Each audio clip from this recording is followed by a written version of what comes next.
In this video, we will explore the structure of water and its central role as the solvent of life.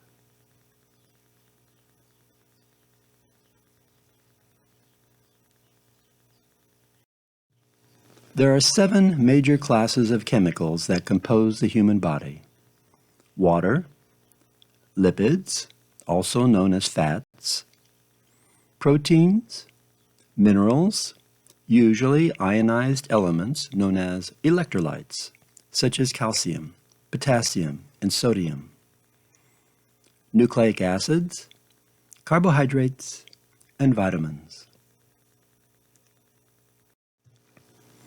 Organic compounds contain carbon and are manufactured by living things. Of the 7 classes of chemicals that compose the human body, 5 are considered organic and would be studied in detail in a class on organic chemistry. These include carbohydrates, lipids, proteins, vitamins, and nucleic acids. 6 of the 7 major classes of chemicals in our bodies are considered essential nutrients. These are chemical substances we must consume on a regular basis to survive. Only the nucleic acids are considered non-essential nutrients because we can manufacture all we need inside our body. Of the 7 classes of chemical building blocks, 3 are a source of energy to our bodies. Digestible carbohydrates provide 4 kilocalories of energy per gram. Lipids, in the form of triacylglycerols, provide 9 kilocalories of energy per gram, and proteins, which can provide 4 kilocalories of energy per gram. Popping too many vitamin pills may make you sick, but they won't make you fat. Our bodies do not use vitamins as a source of energy to do the work of the body. However, some vitamins are necessary for the body to use the energy in carbohydrates, fats, and proteins, just as the spark plugs in your car are necessary to use the energy stored in your gasoline.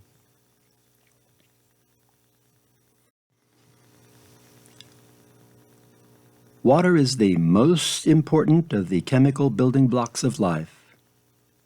We can survive for weeks, even months, without food if we have a source of water. We can survive only a few days without water. Water is the most essential of the essential nutrients, and the one we often give little regard to because of its ready abundance. A photo of the Earth reveals more than anything that we are a blue planet, not a green planet. Most of the Earth's surface is covered with water. Water is the most abundant molecular ingredient in our bodies and in the foods we consume. For example, raw tomatoes, raw carrots, whole milk, and apples are more than 80% by weight water. Even cooked foods like baked potatoes and fried steak can be mostly water by weight. The human body is about 60% water by weight. A 70 kilogram or 154 pound person contains more than 40 kilograms or 90 pounds of water. Water is the medium in which life occurs on Earth, and we have regulatory mechanisms that keep our body water content stable. This means we balance our daily losses of water with our daily intake of water. We typically lose water from the body via the urine, sweat, the air that we exhale, and in our feces. Our primary sources of water include food, drink, and biosynthesis. Yes, we can manufacture water inside our bodies each day. However, we cannot manufacture enough to keep us alive for very long without an external source of water. Here is a sample water balance diagram. A cup of water is about 250 milliliters. In this example, we lose about 2.5 liters of water a day, but we compensate by consuming and producing about 2.5 liters of water. Our body's production of water is only as a byproduct of other chemical reactions, like the manufacture of protein. We make, at most, 1 to 2 cups of water in our bodies each day, but not enough to keep us alive without an external source. Typically, we adjust our intake of fluid and our production of urine to keep body water content stable. Physiologists refer to the maintenance of stable conditions inside the body, like body water content or body temperature, as homeostasis. Homeostasis means stable state. By adjusting urine volume and water intake each day, we keep our body water content stable. If you splurge and drink too much water, you will produce a larger volume of urine to dispose of the excess. If you're stranded in the desert without water, you will produce very little urine as the body tries to conserve water. In 1945, the Food and Nutrition Board recommended we consume at least a milliliter of water for every kilocalorie we burn. For a person burning 2,000 kilocalories a day, this meant 2,000 milliliters of water, or about 8 cups of water a day. This recommendation is often misinterpreted. Suppose you drank a cup of coffee and a glass of orange juice with your cereal and milk for breakfast. Then at lunch you had a soda with your sandwich and salad. For supper, you had a beer with your tacos. As you get ready to climb into bed, you think, "Oh my gosh, I didn't have my 8 cups of water today. I've got to drink 8 cups of water before I go to bed. I'll be up all night." The fallacy of this reasoning is that you most likely had your 8 cups of water in the food and beverages you consume throughout the day. The recommendation of 8 cups of water a day for a person burning 2,000 kilocalories a day assumes you will be consuming water in food and beverages other than plain water. You shouldn't need to consume 8 cups of water at bedtime. Throughout most of human history, water was considered one of the 4 basic elements, along with earth, wind, and fire. Then in 1781, the English naturalist Henry Cavendish ignited a mixture of hydrogen gas with oxygen gas and produced water. 30 years later, in 1811, the Italian physician Amedeo Avogadro suggested water was composed of 2 parts hydrogen bonded to 1 part oxygen, H2O. Atomic oxygen and hydrogen form covalent bonds because oxygen is short 2 electrons in its valence shell and hydrogen is short 1 electron. So when oxygen forms a covalent bond with 2 hydrogens, the resulting water molecule is more stable than if the atoms were independent. Oxygen is a much larger atom than hydrogen. From the electronegativity values for oxygen and hydrogen, we can see that oxygen will have a greater attraction for the electrons it's sharing with the hydrogens. This means that the covalent bonds between hydrogen and oxygen are polar covalent bonds. The shared pair of electrons are not being shared equally, but are spending more than half of the time around the oxygen nucleus, giving oxygen a slight excess of negative charge, and the hydrogens a slight excess of positive charge. This diagram of the water molecule shows the polar covalent bonds as triangles. Note the wide end of the triangles face the oxygen, indicating the shared pair of electrons spend more of their time around the oxygen nucleus. What is misleading about this diagram is that it shows water as a linear molecule. In reality, the hydrogens are not 180 degrees apart, but only 105 degrees apart. This makes water an electrically polar molecule, with the oxygen end slightly negatively charged and the hydrogen end slightly positively charged. This means the water molecule is electrically sticky. In solution, the oxygen end of one water molecule is attracted to the hydrogen end of another water molecule. The weak bond they form is called a hydrogen bond.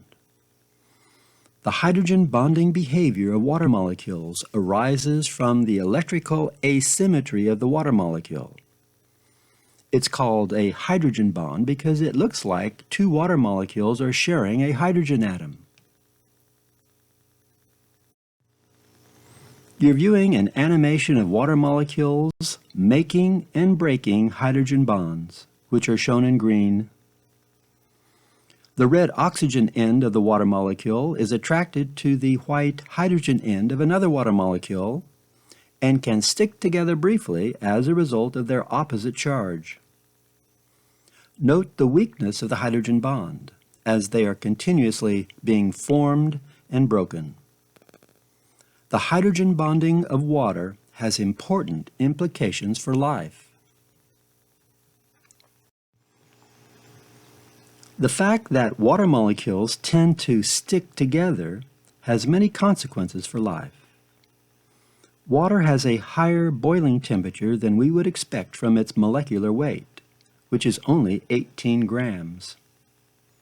Were it not for hydrogen bonding, our body water would be a gas instead of a liquid at body temperature.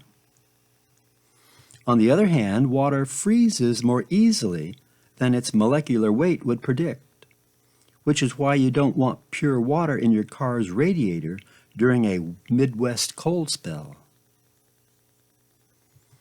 Finally, water molecules at a surface form a film due to their mutual attraction. If you're careful, you can float a paperclip on this film on the surface of a glass of water. This surface tension keeps a droplet of water clinging to a faucet and causes water to bead up on a waxed car. The human body is a complex solution made up of two phases. The dominant phase is called the solvent. Water is the universal solvent. Dissolved or suspended in the water are solutes. When we stir a teaspoon of tea into a glass of water, we are making a solution. The tea is the solute, the water is the solvent. There are many types of solutions. Probably the most famous is the liquid solution, such as when you place a teaspoon of powdered tea in water and stir it up, or when you pass hot water over ground coffee to make your morning cup of joe. There's also a gas and liquid solution. Enough molecular oxygen is dissolved in water to enable fish to survive, but not humans. When you open a can of soda pop, it goes fizz because dissolved in the soda pop is carbon dioxide that escapes at the first opportunity. That's what we mean when we say carbonated beverage. We can have solutions that are composed entirely of gases. Our atmosphere is a gaseous solution. The dominant gas in the atmosphere is molecular nitrogen. Dissolved in this molecular nitrogen solvent are other gases, such as molecular oxygen, which is essential for our survival. There are two major types of solvents. Water is an example of a polar solvent because water is electrically sticky, meaning water molecules have an unequal distribution of charge, such that the molecules can be attracted to each other. The other kind of solvent is the non-polar solvent. This is where the molecules have an equal distribution of charge and so are not electrically attracted to each other. For example, if you've handled gasoline, you know how easily it vaporizes, how easily it splashes. That's because the gasoline molecules don't cling to each other like water molecules do. Gasoline molecules don't have the unequal distribution of charge that allows them to form hydrogen bonds with each other, and so it's easier to vaporize and spill gas. Probably the most famous nonpolar solvents are the fats and oils. We use oil in cooking and on our salads. If you've ever used a vinaigrette salad dressing composed of vinegar and oil, you know it's necessary to shake the bottle and then quickly pour the dressing on your salad. If you don't act fast, the oil and water phases will separate. Typically, the oil goes to the top because it's less dense than water. Why do the two phases separate? Because the water molecules have an electrical affinity for each other.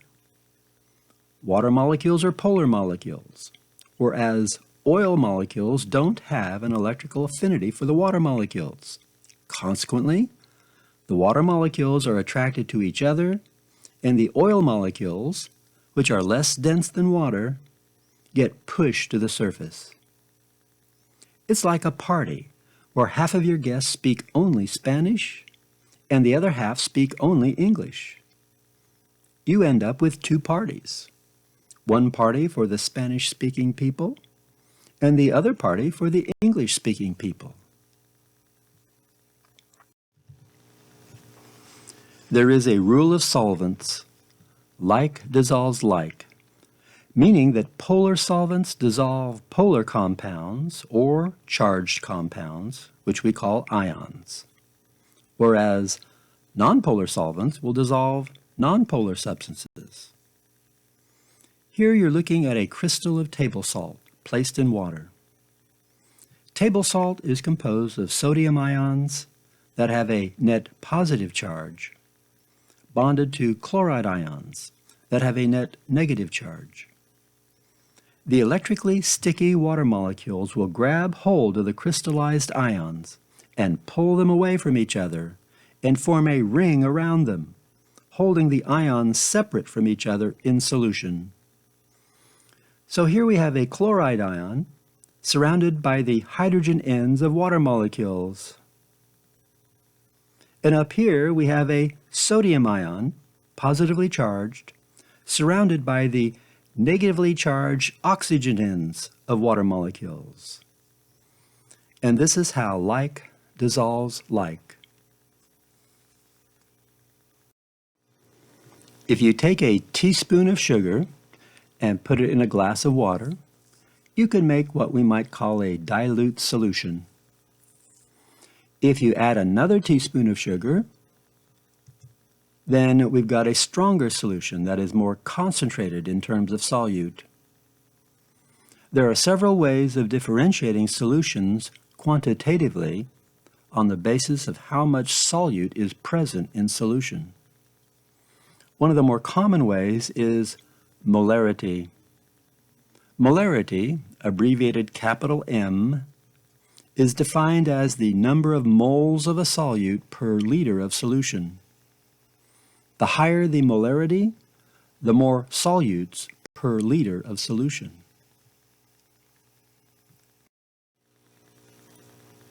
Here we have 1 liter of solvent, to which we add 1 mole of solute, 6.02 times 10 to the 23rd solute molecules. The result is we have a solution whose solute concentration is 1 mole per liter. We say that it's a 1 molar solution. Next, we have 2 liters of solvent in which we dissolve 1 mole of solute. What then is the molarity of our solution? Recall that the definition of molarity is moles of solute per liter of solution. Since we have 1 mole of solute in 2 liters of solution, we have to do some math, which means that 1 liter of the solution would contain 1/2 mole of solute. The concentration of our solution is 0.5 moles per liter of solution, or 0.5 molar. Let's try some problems. What's the molarity of a 200 milliliter solution that contains a 1/2 mole of glucose? To solve this problem, we take the question and write it in the form of a relationship. When you see what's the molarity, think of how many moles of solute are in a liter of solution. That's the definition of molarity. X will represent what we don't know. We don't know how many moles are in a liter of solution. What we do know, we can place on the right side of the equation. That is, we know that there is a 1/2 mole of glucose in 200 milliliters of solution. Now we solve for the unknown. But we must have the same units in the numerator on each side of the equal sign, and the same units in the denominators on each side of the equal sign. On the left-hand side, we have liter. On the right-hand side, we have milliliters.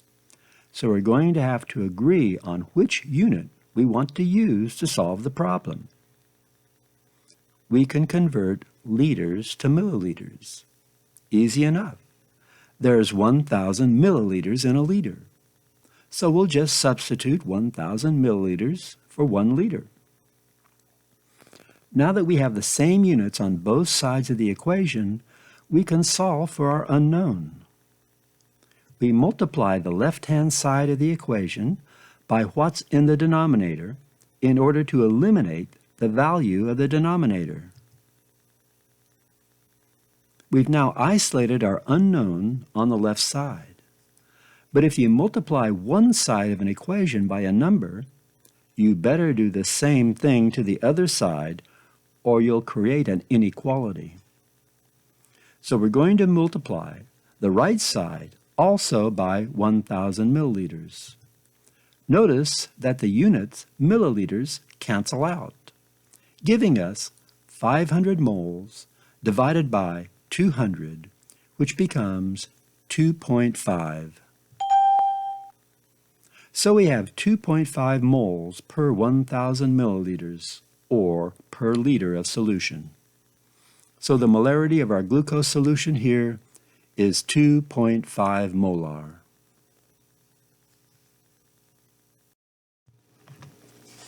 Let's try another one. What's the molarity of a 300 milliliter solution that contains 0.300 moles of lithium bromide?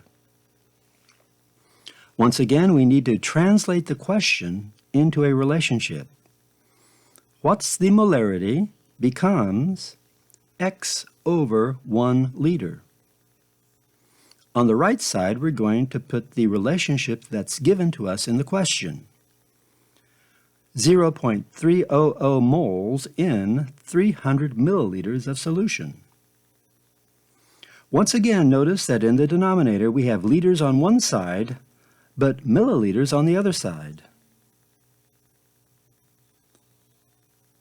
So we can change the 1 liter on the left side to 1,000 milliliters so the units on each side are the same. Now we multiply both sides by 1,000 milliliters. that isolates the unknown on the left-hand side. And it also allows us to get rid of the units in the denominator on the right-hand side. So now we've got 0.300 moles times 1,000, which is 300 moles divided by 300. So the molarity of our solution is 1.00 moles per liter, or 1 molar. We're assuming that the zeros in 300 moles and 300 milliliters are significant. Otherwise, we would just report 1 without the zeros. What's the molarity of 36.5 grams of HCl, hydrogen chloride, also known as hydrochloric acid, in 1 liter of solution? What's different about this question from the previous questions? Notice that instead of being told how many moles are in solution, we're told how many grams of the solute are in solution. Molarity is defined as moles per liter, not grams per liter. So we're going to have to convert 36.5 grams of hydrochloric acid into moles.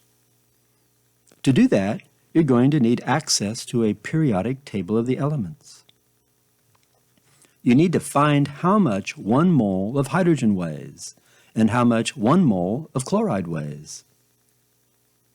The periodic table says 1 mole of hydrogen weighs 1 gram.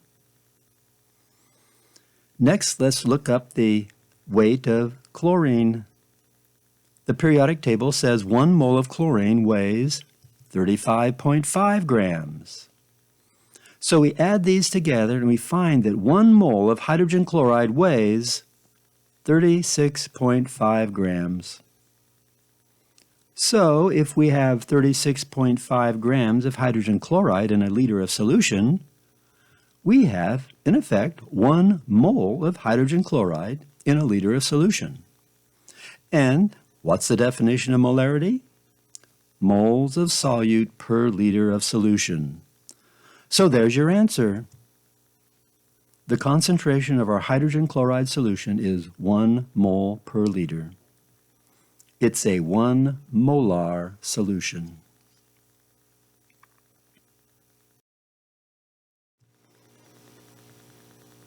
You could probably use a break by now. Let's party. I've got a 2 molar ethanol solution I'm willing to share with you. I pour half into your glass and the other half into mine. What is the ethanol concentration of your half of the beverage? Did I hear you say 1 molar? If you did, that would be incorrect. And if you're caught driving home, you could be convicted of both drunk driving and bad chemistry. The concentration of a solution does not change when you split it in half. A sip of soda tastes as sweet no matter how many people with whom you share that can of soda.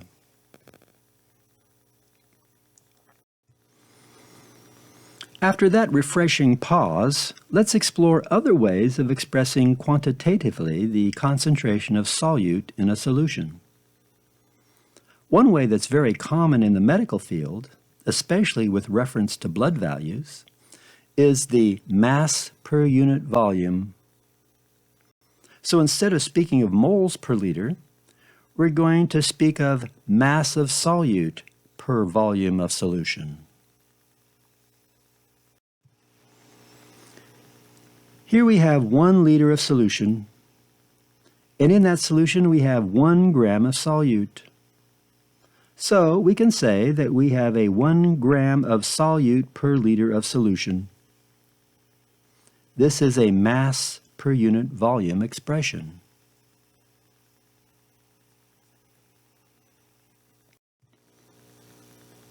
Here we have 2 liters of solution, in which we have 1 gram of solute. So our concentration would be 0.5 grams of solute per liter of solution.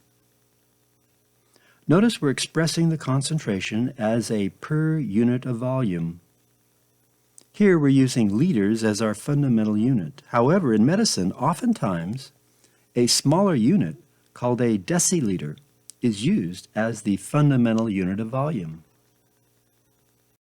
If you've ever had a blood test done and seen the values reported back to you, many of them will be reported as mass of solute per deciliter of blood volume, or more specifically, plasma volume. Plasma is the extracellular fluid of the blood. So what you're looking at here are normal values for different substances found in the blood plasma. A normal value for calcium would be around 10 milligrams per deciliter of blood plasma. Magnesium would be around 4 milligrams per deciliter. Phosphorus, about 3 to 4 milligrams per deciliter. Blood sugar, also known as blood glucose, around 100 milligrams per deciliter of plasma. A normal cholesterol level is around 150 milligrams per deciliter of plasma. So milligrams per deciliter is very commonly used when we report blood values.